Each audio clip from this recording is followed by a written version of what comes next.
Welcome, everybody. Did you know May is National Mental Health Awareness Month? I didn't know that, and how perfect for our program today. As a to review, in April, our program we started looking at how to deal with anxiety and depression in the third year of COVID, and we looked at some funny posters to help us laugh at some of the problems we've all had to deal with.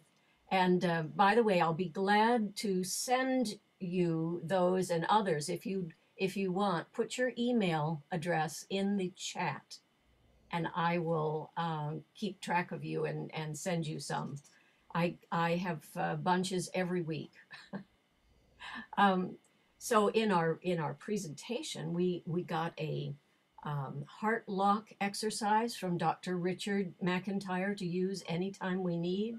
Dr. Lorraine Schnurr took us through the history of how Western civilization has slowly progressed from thinking PTSD, stress, anxiety, depression were, well, inconsequential, kind of, and to admitting that mental health is as important as physical health. Dr. Angela Hudson helped us define these conditions today and emphasize the correlation between mental health disorders and the physiologic effects on our bodies of upset, like calcium building in the arteries, increased heart rate and blood pressure, etc. She gave us a look at the strategies then for self-care that included physical, emotional, social, and spiritual um, exercises, and then the activities that these strategies can help in daily categories like personal space, financial, and work. And lastly, we took you to the National Mended Hearts website to show you the special resource there for mental health, taking a mental health screening test. And they are quick to point out that online screening tools are meant to be a quick snapshot of your mental health. And the homework was for you to pick a test and try it for yourself. Did anyone try it? Anyone? Oh, I'm the only one. Okay. Well, one of the things I learned about depression is that having symptoms of depression is different than having depression. Symptoms can be caused by other mental health conditions, so it's useful to learn more about it. And there's information to read and resources and tools to help you understand and improve your mental health. Today, we have a treat because Dr. Lorna Kendrick, who's we have heard from before, she is the dean and professor at the College of Nursing in Samuel Merritt University. And she spoke to us about this time last year, actually, about the changes in nursing training that have happened because of the incredible demands of COVID. Today, she will put on one of her other hats to lead us in the journey of the continuum of health to find what these coping strategies look and feel like up close. And Dr. Lorraine Schnurr will close with a guided imagery exercise. But take it away, Dr. Lorna. Oh, Thank there. you for that. And I am going to do a quick review of some things because just quick, and then we're going to practice some things. And I smile because I want you to think about and practice things that you can do every day, anytime, at any moment. Because think about it, Laura asked you if you had tried some of the things that were on the website. But guess what? Sometimes we don't have the time. Sometimes we don't have the energy. So I want to give you some tangible things that will become a part of your lives so that you just know automatically how to do that. And you can do it automatically. So I'm going to share my screen, and my slides are just a little different than they were the ones that I sent you, Laura, just because I tweaked some things a little bit. you always uh, look at things over again and think, nah, I think I want to add this instead. So you're going to see something different. And just the title is How Depression and Anxiety Can Influence Our Lives and Health. And I know that at your last meeting, they talked quite a bit about that, with just some reviews and some things I want you to think about based on what I do in my practice. Angela Hudson and I have similar background in as far as our mental health expertise, but we practice a little differently. And so I wanted you to see a different aspect of depression and anxiety from my perspective. And so one of the things when you talk about and you think about depression and anxiety, we have to think about where, we talk all the time about neurotransmitters and all of those things, but where does it happen every single day in our every moment? And Richard McIntyre does this wonderful, I've experienced some of his meditative and heart math kind of things, but some days we can't always automatically go straight to, oh, the book says this, and oh, I need to remember that. How do we do it unconsciously so that we can move into wellness automatically? It's too hard because not sometimes, I want to take that back.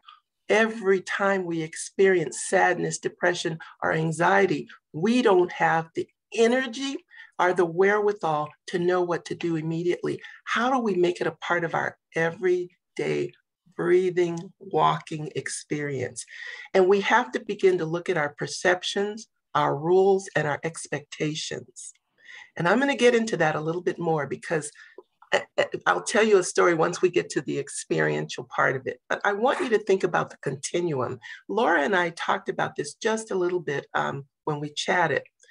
I want you to think about mental wellness and mental illness on a continuum, with one being far left and one being far right.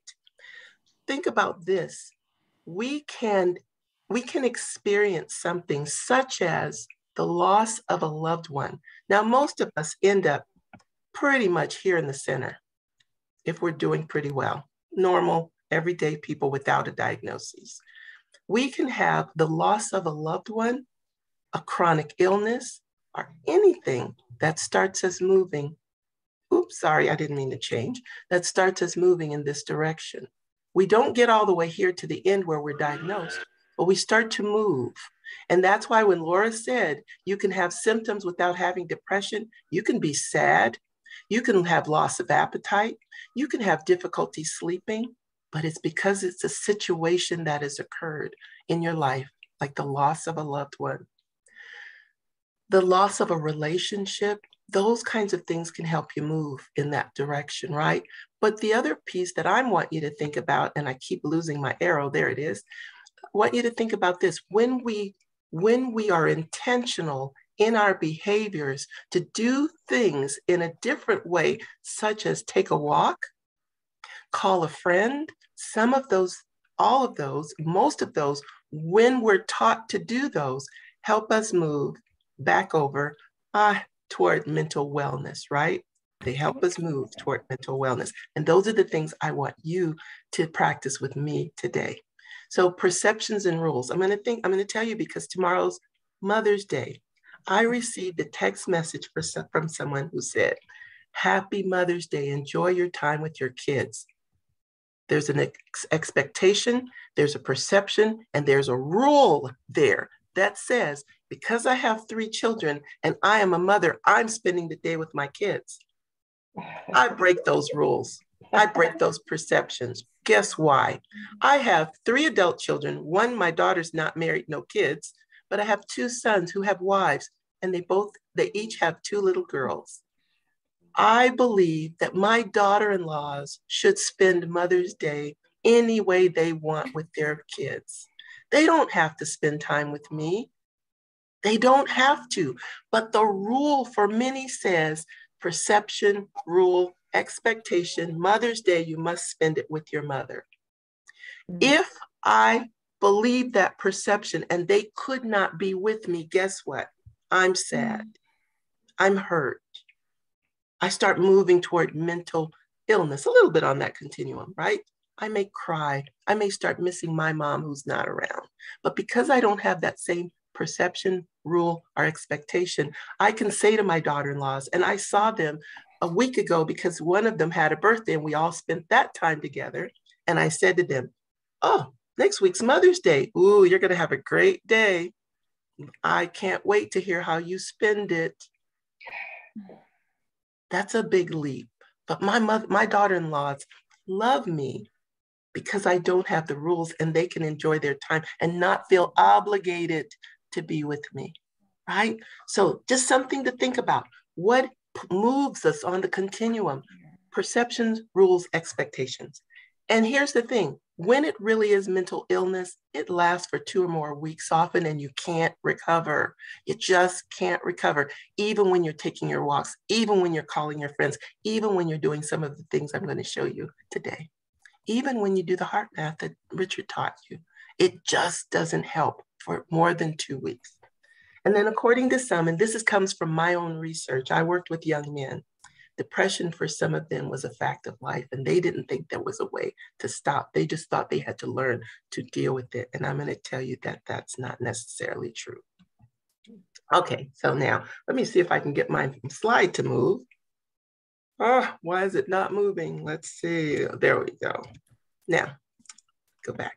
So just to review, here's the thing I want you to think about. This is really important to me. And I don't know if Angela got to this because this is my research. So when we think about depression and anxiety, I think particularly about depression. You've probably heard because of HIV and AIDS, you hear about those CD4 levels. We hear about that when it comes to our immune system. And I think, maybe it wasn't your group, but I talked to some group a little bit about when you're waiting for heart transplant or someone's dealing with some heart issues, and we'll talk about that diagnosis, right? CD4 levels change because of the immune system, right? Our CD4 levels, we learned that when HIV AIDS happened, when we have an autoimmune disorder, our CD4 levels decrease. And we've all heard about people who are living with HIV AIDS diagnosis who have sometimes 5-0, right? And those decrease. But what people don't realize is when you have depression, CD4 levels decrease also, right?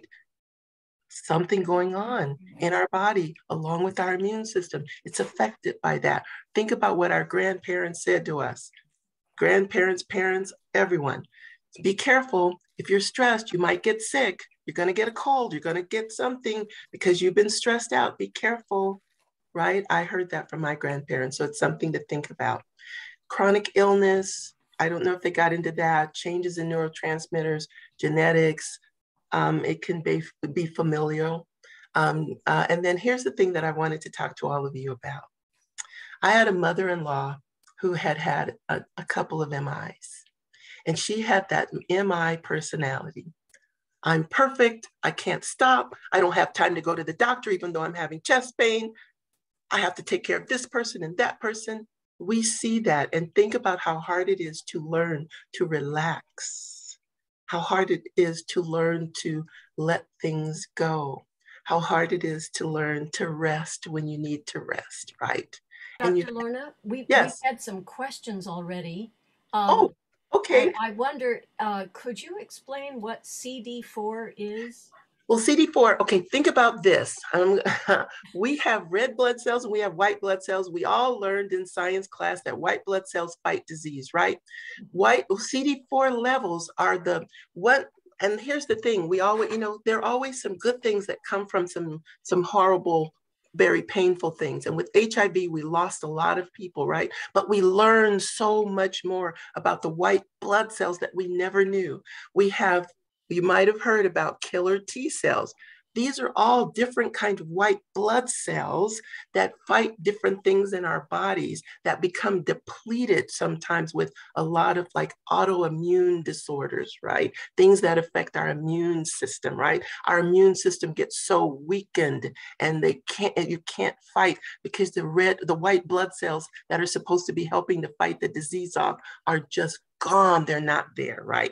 We think about children and adolescents who have Hodgkin's lymphoma, white blood cell diseases that don't when we don't have the white blood cells to fight the disease, we're on our own, and we have to find ways to help the body fight the disease from an external kind of medication management rather than our own internal system fighting it. Does that help? And I can't see everyone, so if there is a hand or a question, I can't see it. So thank you, Laura, Sure. for So telling me. that's a cluster of proteins, right? Sorry, say that again.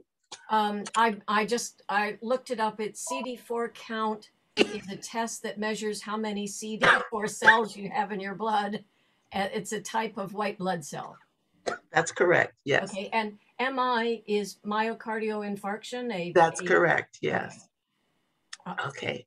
And then I want to talk about decreased social stress, social support, loneliness, increased stressors, sometimes substance abuse. I notice for me in my practice, when I see someone using substances, including alcohol, cigarettes, whatever, it's often because they're trying to mask some pain that they're going through. And then finances are huge. These are just some things that I know Angela went over, but the reason that I wanted to remind you, we can never remind anyone enough about the side effects of depression and anxiety often end up being suicidal feelings, not feeling like you can continue. And I never want anyone to forget that it's not just about all of us on this call, but it's about the people around us and in our lives. And how do we recognize and understand what someone else may be going through? This is great for all of you to know, but what about it? Someone in your life that's struggling, how do you know when enough is enough and you can't help them? And when do you call for others to come in and intervene, the experts, right? We see bullying, we see sexual abuse, we see family history sometimes of suicide causes the people in that same family to begin to think of suicide as a inappropriate, but still a coping mechanism. And if anyone in one person's family has died from suicide, they are at greater risk. And I don't think people understand that. And it's really important to me that others understand that suicidality is extremely important to hear, listen, pay attention to, and call for help, right? And so I didn't want us to go through this discussion without that. And I'm giving you, and Laura, I'm going to give you my updated slides, but my slides that I did give you have these two slides that show, this one and the next one will show you who to call if ever someone is just feeling words like, I just don't know if I can take this any longer. Those are words to really take seriously. I talked about my research and the young men saying suicide, not suicide, but depression is a fact of life. It doesn't have to be. There are ways that we can help people move forward, right? But we have to identify it early. We have to intervene early, and we can't just hope that someone can be strong enough to pull themselves up because they can't be. And suicide, we know, is a result of unresolved depression. We can't ignore the symptoms. We can't ignore the feelings. So we must stop, listen, and ask. And here's the most important thing to remember. Too often we say lay people who are not experts in this area think if I don't talk about it, maybe they'll be fine. That's not true. That's a misnomer. We have to ask the question, do you feel like you want to harm yourself? Do you feel suicidal? I need to know because I want to know that you're okay. I'm not leaving you until I know you're okay. We have had, I'm going to say honestly, we have had a few students over the course of years who were suicidal, and we stayed with them and we got them the help that they needed because of the stress that they're going through outside of school. And in addition to having that added layer of school and that intensity of school to cause them to feel suicidal. So here's all the information. There's NAMI for families. There's the suicide. You can, of course, dial 911. And then there's also substance abuse and mental health administration. So I give you those numbers, give you that information so that you have it at hand. And I am watching the clock. I will always watch the clock because I never want to go over. Just some things to consider. With unresolved depression, Remember what I said about those CD4 levels and the white blood cells? Because think about this. If depression causes CD4 levels to decrease, that means depression impacts the immune system, right? So my research showed that when depression was left untreated, it caused early onset cardiovascular disease symptoms such as hypertension and other things that led to cardiovascular disease, and it happened earlier in life. Some of the young men that I worked with were college students and in their early 20s, and they were experiencing hypertension because of the stress and the depression and the anxiety. It alters one's ability to make good choices in life. When you're depressed, you can't listen to reason. You're not likely to say no at important times in your life. You might self-medicate. And we have to think about our families, our children, our grandchildren, unplanned pregnancy. And if we are depressed and we don't have to get treatment, we can teach our children and grandchildren that that mindset is the norm, and we don't want to do that, right? So don't be afraid. Don't be afraid to ask simple questions. How are you doing? Do you need me to help you? Can I make this decision for you? Because I don't see you being able to do this for yourself. I'm making the call because I care about you. Pay attention to those subtle signs. Someone who's not calling you back, someone who's isolating more, someone who's saying they're very sad and lonely. Spend some time, listen to them, pay attention. And if they don't have the strength to get the help they need, maybe you can make the phone call for them. When I said we sat with students until we got them help, we made those phone calls for them, and they so appreciated that. So that's what I wanted to just kind of give you a little reminder since last month, and then we're ready to do some activities, but I will stop for a moment just to see if you have some questions. I actually do have a question, Dr. Kendrick. Of course. By the way, this is great information. Thank you. You're welcome. In fact, I was just typing this in the chat, but since you asked, generally speaking, I know you may not be able to be specific, but generally speaking, are people in our age range generally more or less susceptible to depression, or does age matter at all?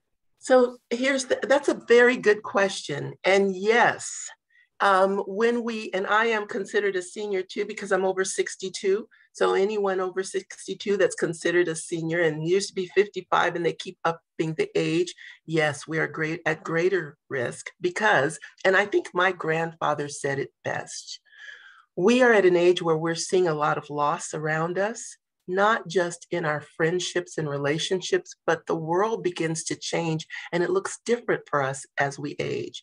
And that can be very stressful. We see, the things that are going on in our world today can cause a lot more stress and anxiety in those that are older. And so, yes, I think historically there was this belief that children and seniors did not experience as much depression and anxiety, and that's not the case. It's just that people didn't anticipate it or didn't expect it, but it was there, so sometimes it was missed. So yes, indeed, we do, and especially I think for those that are growing older, that the illnesses, the chronic illness, maybe the changing of one's body and looking in the mirror and not recognizing oneself any longer can all contribute to, because it's a layering of lots and lots of different stressors. So I hope that answers your question. Yes, absolutely. Thank you. Of course. I have a question. Sure. As you know, two major parts to our program Yes. of Mended Hearts. One is the peer-to-peer support, such as Yes. today. The other is the visiting in the hospital with Yes. heart patients, which fortunately we're going to start again at Summit Monday. Oh, great. Yes. They're letting us back in for the first time in 2+ years. Nice. And I would assume that it's reasonable for the part of us who are visitors like myself to assume that probably 90% plus of heart patients have some level of anxiety? What's next? Yes. The master name on this browser. And I guess I'll have to work that into my visitation. Yes, I would. And you're so right. And I'll tell you, when I was at UCLA as a doctoral student, I was involved in a study at UCLA, and we were looking at risk factors and different things for those waiting for heart transplant, right? And we discovered that there was a lot, of course, which it makes sense, more anxiety, more depression in those waiting for a heart. Here's what the medical doctor said. Well, if you thought you weren't going to get a heart, you would be anxious and depressed as well. And we said, yes, but why wouldn't you treat that depression and anxiety? Because if you treat the depression and anxiety, the person waiting for the heart does better, both physically and mentally, right? And so that was one of the studies we did. And so we gave low dose antidepressive medication, because often the antidepressive medication has another kind of, it also works on anxiety. And we found that those patients waiting for hearts did so much better, both physically and mentally, while they were waiting. Their immune system seemed to perk up a little bit. Their mind perked up a little bit, and they did better while they were waiting. So yes, indeed, I would have conversations, about, these are some of the things. Have you felt a little bit of anxiety? Here are some things you can do. And these are some things we're going to practice a little bit of today. Okay, thank you. Of course. So here's something, I'm actually going to stop sharing my screen because I want to be able to see all of you. So here's what I'd like you to do. I want you to think about an animal that best describes you and your personality. Because when we start thinking about you and your personality, that animal is also going to describe your coping mechanism. And you can do this with anyone you visit. Coping mechanism, it tells you a lot. How you address and how you deal with stress, how you interact with friends, and how you relate to others. The other thing that you can use, you can write this down, but we're going to practice this because I'm letting you think. I want to give you some time to think, and I'm going to share mine so you get a feel for that. You also ask someone what their 3 wishes are.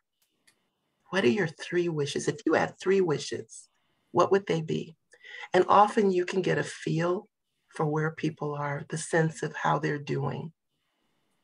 I've had little kids say, I wish I could win the lottery for my mommy. What does that tell you? They're struggling financially, right? It tells you so much. It's so rich. So I'm going to give you an example from myself.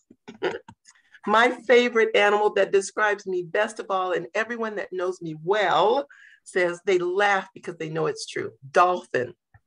I am a dolphin.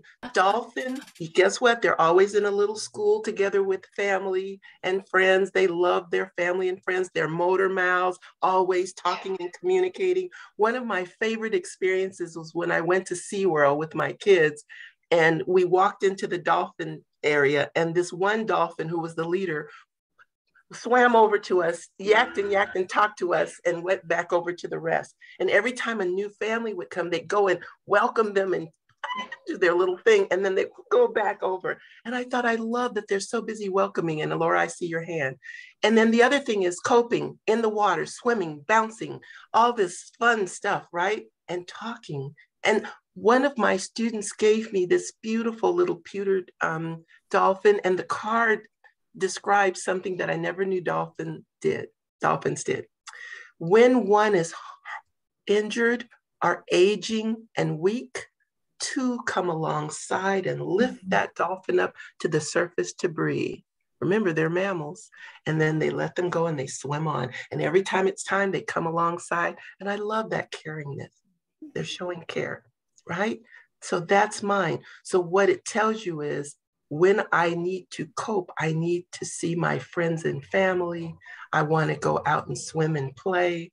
I like to talk about it. one time I was dealing with something and my son said to me, I'm sick of hearing about it. I said, but if I don't talk, I don't heal. See the example? So now I want to hear from each one of you, and I made sure I had enough time, and I counted you to make sure we would have enough time. So who'd like to go first? And Laura, I see your hand, so I'm going to mute myself, and maybe you can ask your question. Oh, well, I don't see my hand, so I'm not sure what I'm doing. Okay, well, who would like to go first and tell me about their animal? Go ahead, Bill. Well, some would say that the animal I most resemble is a sloth, but but that's not how I see myself. No, I think that probably a dog, because I'm pretty faithful to people. I like being around people. I like to try to help people, and I think dogs do that. I do have, like dogs, a little bit of an independent streak, but yeah, I think that's where I would come out as. Not a sloth, no. Right, right. And think about the dog and how they cope. And I had a black lab, and I thought about, how he coped with things. You think they're so, you're right, they're loyal. So I think family around others, right? And so if we know you well and we started to see you isolate and not be around as much, then we could start saying, what's going on with Bill, right? So it really tells us a lot. So thank you. I like that. Who'd like to go next? I'm a teacher. I can call on you. That's true. I'll go next. Thanks, Laura. I think cat for me. I do love to. I have a cat, and she curls up on my lap sometimes, but is very independent and is not always food motivated, unlike our dog. Yeah. And really is. I like how intuitive she is. I'm sure she's learned English, or at least some words. So I like that. And she seems a little more standoffish than our dog. Well, although he's a Boston Terrier and he thinks he owns the house and is in charge. So, but I think cat for me. So here's a quick tip. When you have a moment when you think the rules are guiding you, or the perceptions and the expectations are guiding you, stop for a moment and think, what would a dog do in this situation? Or what would a cat do? Or what would a dolphin do? Think about your animal and their coping strategies and see if you could do. Dog's probably going to want to go running. I know my lab, we would be in the car and he'd see the water at the beach and the ocean, and he'd get so excited because he couldn't wait to just run out and crash into those waves, right? So those were the things, the coping mechanisms. What can you do? I want you to start writing some things down that you might be able to use as coping strategies based on what you know about that animal, so that if you get into a tight situation, those are some of the things that will come to you naturally. Is it a walk? Is it just snuggling up with a pillow in front of the TV? What is it that you need to do? Who else would like to share? Well, I'll do it. Sure.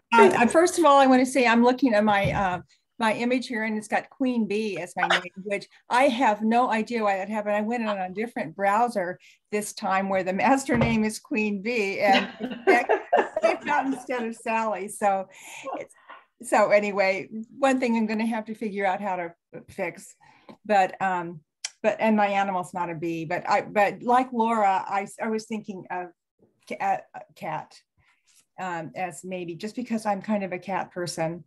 And I was thinking, I'm somewhat reserved and cautious the way cats are, sort of size things up. They don't always jump right in. But I like comfort, and I like to create kind of a comfortable environment around me for myself and for other people. And I think I'm pretty loyal to, a specific place and specific people, maybe. So Right. But somehow I feel like a cat person. And you know what? I think that cat person, when you said cautious, is important as you're coping, right? You're going to be careful and you're going to tread water carefully, but you're also said you're loyal, right? So Yeah. you're going to be cautious. So it's good that if you're loyal, you're also cautious, because sometimes in life, we can be loyal, but our caution will make us think, wait a minute, maybe it's time for me to back away a little bit, right? Interesting, yeah. Mm-hmm. So yeah, so that's good that you have Okay. that balance. Okay. Anyone else? Sure, go ahead, John, and then Steve. Okay, so mine is not original at all, but it's the one that I can't shake. In other words, it keeps coming up for me whenever I try and think of a different animal, and that's a dog. Good. And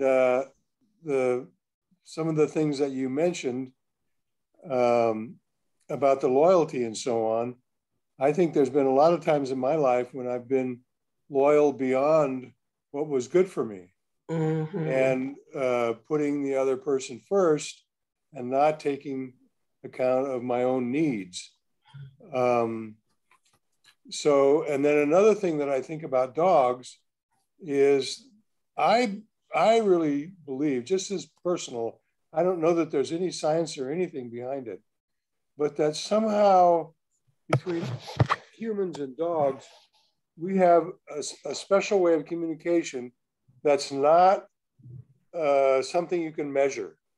Mm-hmm. That there's some kind of an insight that goes on between us. And I feel that very strongly with when I'm with my dog or other dogs. So those are the two things that come up for me. I agree. So John, I have a homework assignment for you. I want you to write down things that you can do for you, right? So that things that you recognize about yourself when you're too loyal, so that you can counterbalance that, right? So how do you counterbalance that? Because many people, you'd be surprised how many people use dogs and cats because of that loyalty, right? And we do go overboard sometimes. And how can you counterbalance that? What on your list of things, what are you going to do instead? And you may need to take on Queen Bee, her caution a little bit, right? My mother used to say, 3 strikes, you're out. That may have to be yours. Because then you don't just keep giving more chances, more chances, more chances. My mother always said 3 strikes. And she said, some people never get beyond 1 or 2 because some of the things they do are egregious, right? So that's your homework, to think about that. All right, thank you very much. You're welcome. Steve? Yeah, thank you. I was struggling to come up with one until I heard Sally talking about bees. And I realized that's probably mine, simply because I like to be busy, kind of quietly going around doing your work, right? Mm-hmm. Generally not, I don't know, overly verbal. And if I get provoked every once in a while, I'll get angry. Mm-hmm. Try not to sting people, but I suppose we all.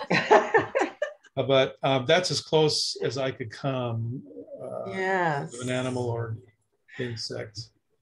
But what you did was exactly what I would hope you would do. You described why, and it helped us get an idea of what was going on. So the first thing I thought of was, you said you don't say too much, but then you do sometimes get upset, and almost like my mother would say, that teapot, eventually the steam's gonna burst out, right? And how do we help you move from point A to point Z, and you have something in the middle, right? So let's go from A to A1, A2, and we don't want to get you to B. And how do you do that? And how do you write? Do you listen to music? How do you express yourself, right? Find ways to express yourself, because I would imagine you probably hold a lot in, keep it close, right? And how do we help you do that in a different way? How do we help you begin to let a little bit of the steam out at a time, even if it's just a little bit of your feelings out at a time, right? That's your coping strategy, and you have to Yes. write a list. Yes. It may be artwork, right? Yeah. Are you a painter? Are you a writer? Whatever. Great. Thank you. Okay, you're welcome. Lorraine. Well, my animal would be a monkey. Ah. I had an opportunity to take care of monkeys for extra money when I was in school. And I find that they are extremely energetic. They won't sit where you ask them to sit. They're communal. They like to be with you and doing what you're doing. And they are very creative and they are very loving. They like to hug you. They like to sit next to you. Mm-hmm. And what I learned from them is that they pull on you. They really tell you what they need. Yes.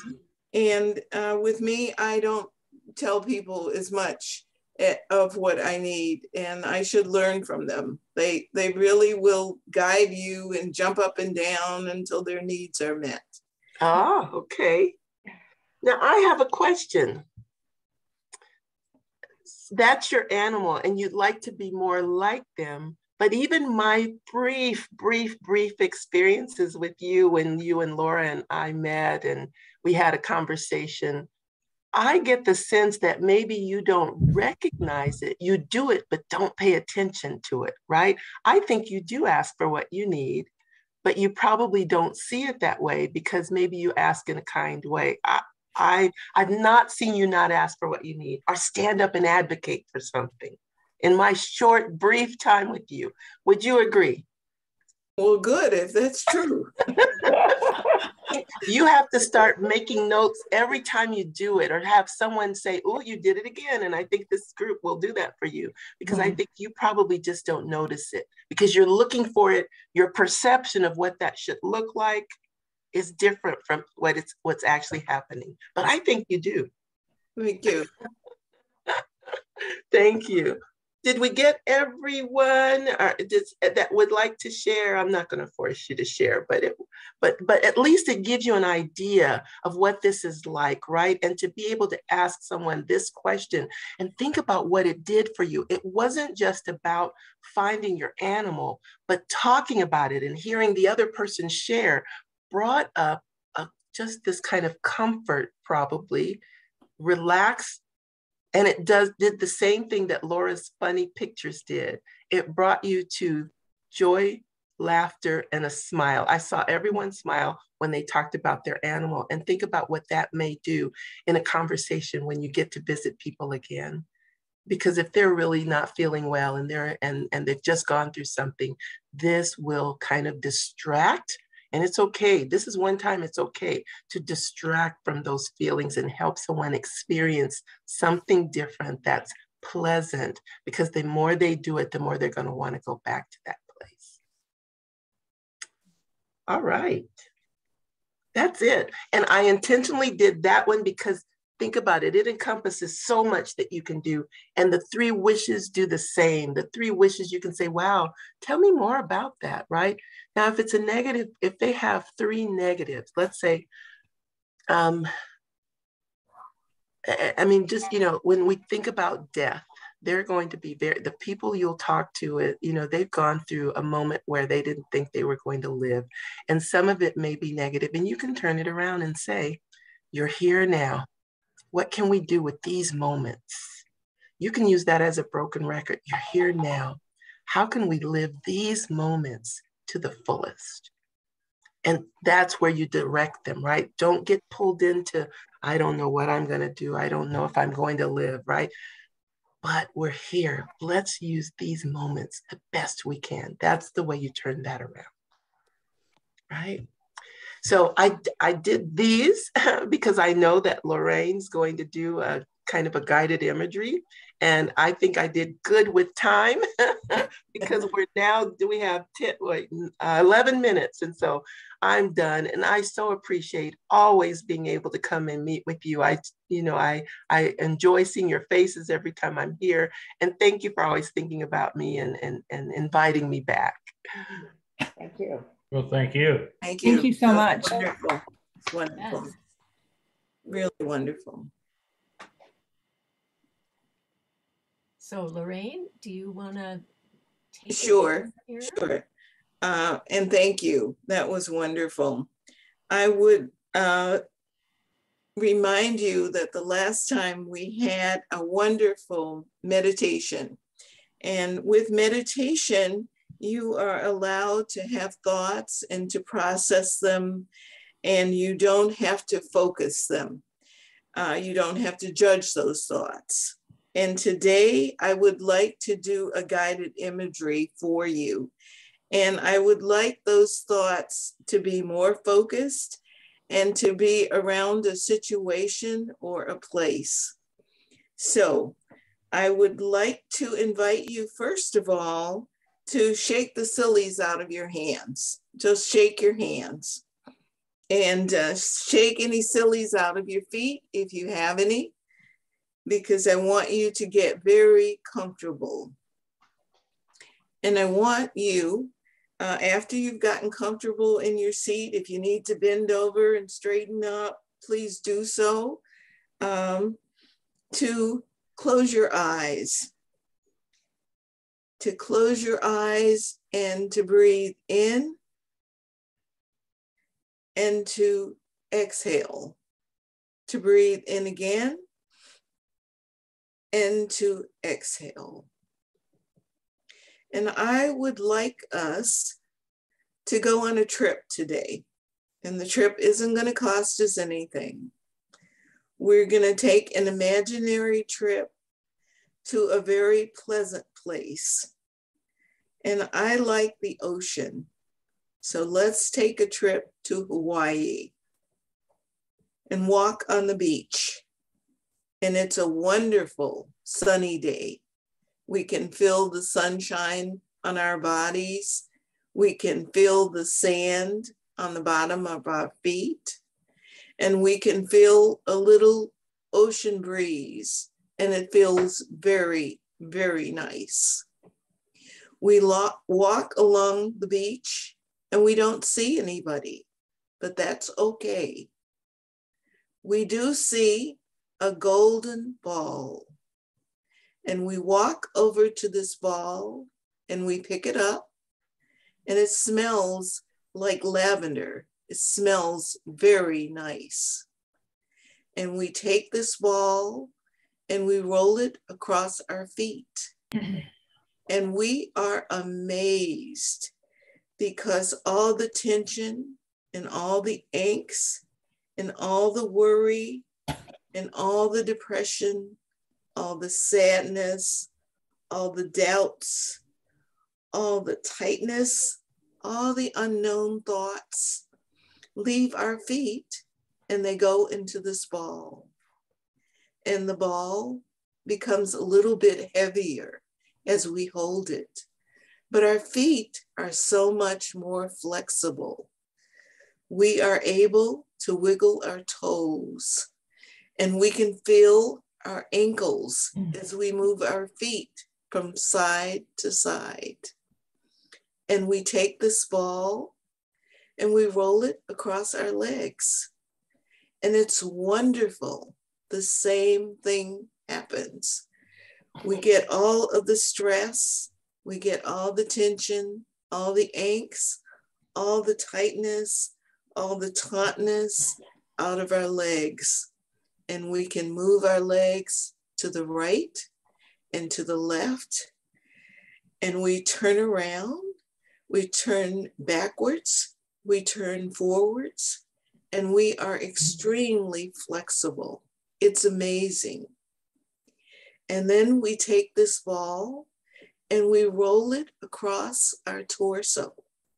And my, what a relief. All the tension that we were carrying, all the worry we were carrying, all the stress, all the depression, all the doubts leave our torso.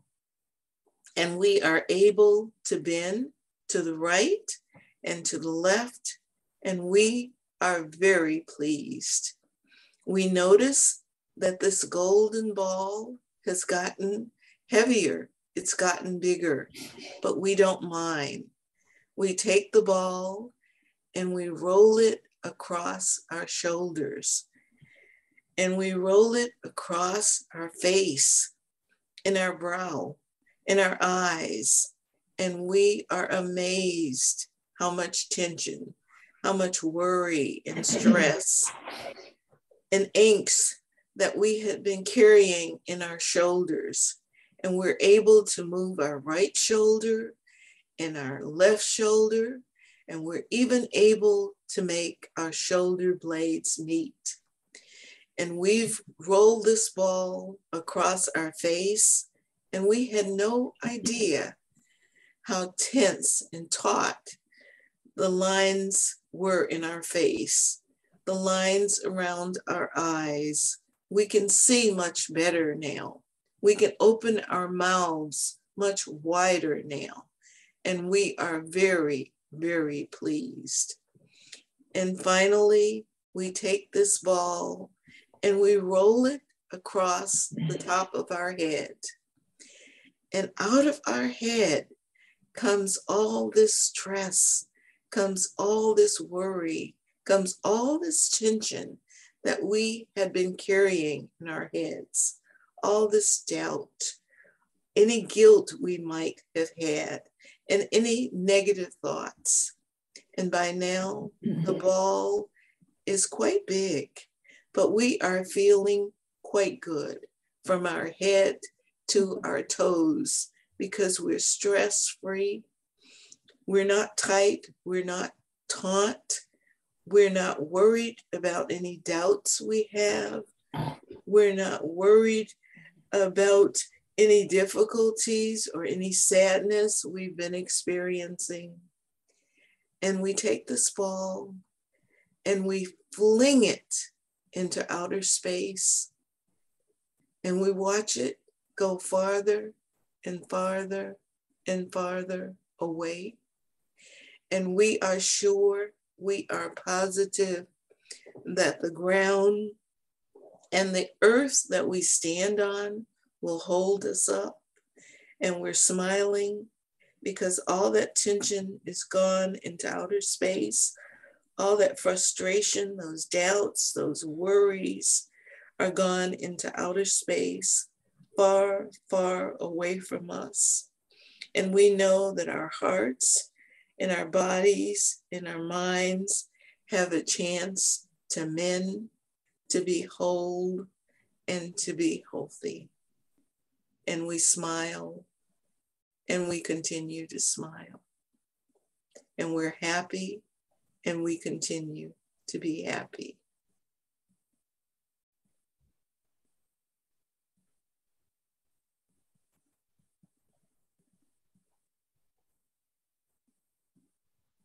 And when we're ready and able, come back to this place, to this time, and to this moment, and realize that we can take a trip anytime we need to any place that would bring us pleasure. And we slowly open our eyes.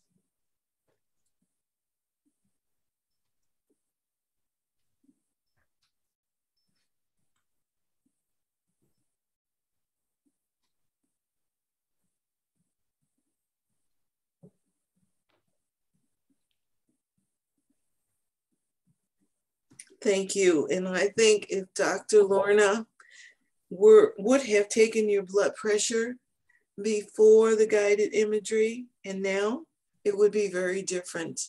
And you would know that there was a big difference.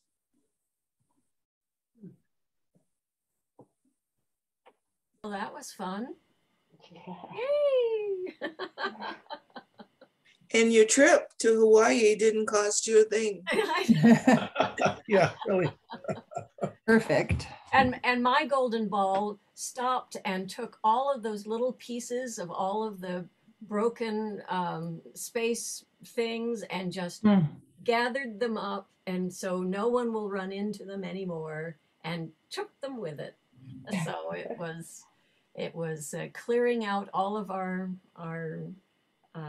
lower space and high space chambers. Oh, and if I could share my screen and show you the what's coming up. This is the National Mended Hearts website, and they are having, in thanks to May being a mental health month, they are doing webinars, and the first one was last week. The second one is May 12th, which is next Thursday. After diagnosis, building your support network. And it is just an amazing chance to, it's free. You can download the PDF version of the slides as we go through it, and find out more about, if you notice the titles on this, psychological connections and changes after a heart event and the brain's response to stress and anxiety. And then next week is after diagnosis, build your support network. The May 17th is lifestyle changes after a heart event that affect your mental health. And the last one is mood disorders associated with heart events on the 24th. So a wonderful way to pick up on what we've been doing, although I bet they don't have a ball that is gonna take them, or my little animal that's going to help me think of ways that a cat would handle a situation, because we learned that here. Any questions for either Dr. Lorraine or Dr. Lorna?